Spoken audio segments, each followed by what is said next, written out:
ലൈവിൽ ഈ X contestants ഉണ്ടാവുന്ന അലമ്പ് സഹിക്കാവുന്നതിന് അപ്പുറമാണ് കേട്ടോ. ഇവര് അലമ്പാണ് ലൈവിനകത്ത്. ജിഷിൻ മോഹൻ അടുക്കള ഭരണം ഏറ്റെടുത്തിരിക്കുകയായിരുന്നു കുറച്ചു നേരം മുമ്പ്. നെയ്പ്പത്തിരിയും ഇനിയിപ്പോ പൂരിയൊക്കെ ഉണ്ടാക്കുന്നതായിട്ട് കണ്ടിരുന്നു ലൈവിനകത്ത്. ഇങ്ങനെ നിന്ന് ഉണ്ടാക്കിക്കൊണ്ടിരിക്കുകയാണ്. മുൻഷിയും മാസ്താനിയും ഒക്കെ സഹായിക്കാനുണ്ട്. സ്ക്രീൻ സ്പേസ് മോഹിച്ചവരെല്ലാവരും ഇപ്പൊ ഉണ്ടാവാം സൈഡിൽ തന്നെ.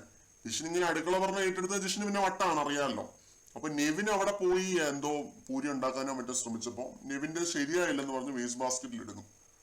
എന്നിട്ട് നെവിന്റെ കൈ അറിയാതെ വല്ലതും ആയിരിക്കും പൊള്ളി, എന്നുവെച്ചാൽ ചട്ടുകം വെച്ച് പൊള്ളിച്ചെന്നാണ് പറയുന്നത്. അത് ബിൻസിയാണ് മാനിപ്പുലേറ്റ് ചെയ്ത് വിട്ടത്. നിന്റെ കൈ ചട്ടുകം വെച്ച് പൊള്ളിച്ചടാ എന്ന് പറഞ്ഞിട്ട് ബിൻസിയാണ് നെവിനെ ഇത് ചെയ്ത് വിട്ടത്, ഈഷ്ണി ഏറ്റി വിട്ടത്. അപ്പൊ നെവിൻ ചെന്നിട്ട് വഴക്കുണ്ടാക്കുന്നുണ്ട്. നെവിൻ പറയുന്നുണ്ട്, ഇയാൾ ഉണ്ടാക്കിയ എനിക്ക് വേണ്ട, ഇയാളെ പോലത്തെ ചീപ്പ് മനുഷ്യനുണ്ടാക്കുന്ന ഫുഡൊന്നും എനിക്ക് വേണ്ട, ഞാൻ ഉണ്ടാക്കിയെടുത്ത് വേസ്റ്റ് ബാസ്കറ്റിൽ കളയാൻ മാത്രം ചീപ്പൊന്നും ആവരുത്, അങ്ങനെ അത്രയ്ക്ക് ചീപ്പൊന്നും ആവരുത്, ഗസ്റ്റിനെ മര്യാദ കാണിക്കണം, താൻ ഗസ്റ്റ് ആയതുകൊണ്ട് മാത്രം ഞാനൊന്നും ചെയ്യുന്നില്ല എന്നൊക്കെ പറഞ്ഞ് നെവിന്റെ വക ഷോ. ഞാൻ ചിരിച്ചു പോയൊരു കാര്യം എന്താന്ന് വെച്ച് കഴിഞ്ഞാൽ, ജിഷിൻ സോറി പറയുന്നത് നെവിൻ ഓർത്തിട്ട് നെവിൻ പറയുന്നു, താൻ ഇനി സോറി ഒന്നും പറയണ്ട എന്ന് നെവിൻ പറയുന്നുണ്ടായി. അപ്പൊ ഉടനെ ജിഷിൻ, സോറി എന്റെ പട്ടി പറയൂടാന്ന്. അപ്പൊ നെവിൻ എന്നിട്ട് പോയി അവിടെ ആ ഒരു ബീം ബാഗിൽ ഇരിക്കുന്നുണ്ട്.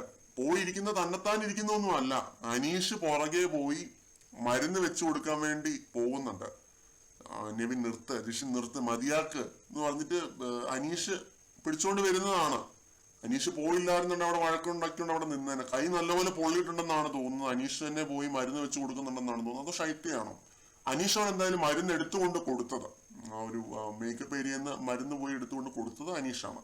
എന്തായാലും ലൈവിനകത്ത് എക്സ് കണ്ടസ്റ്റൻസിന്റെ വക അലമ്പാണ്. എനിക്ക് ഒട്ടും കണ്ടിട്ട് സഹിക്കാൻ പറ്റുന്നില്ല കേട്ടോ. അതിനകത്തുള്ള ഈ ഫൈനലിസ്റ്റുകളുടെ അവസ്ഥ ആലോചിക്കുമ്പോഴാണ് അതിലും ദയനീയം. കൈ മനഃപൂർവ്വം വെച്ച് പൊളിച്ചതാണെന്ന് ഞാൻ പറയുന്നില്ല, പക്ഷെ സൂക്ഷിച്ചൊക്കെ ചെയ്യണ്ടേ? ഫൈനലിസ്റ്റ് ആയിട്ടുള്ള ഒരാളാണ്, അപ്പൊ സൂക്ഷിച്ചൊക്കെ ചെയ്യാമായിരുന്നു എന്ന് തോന്നുന്നു.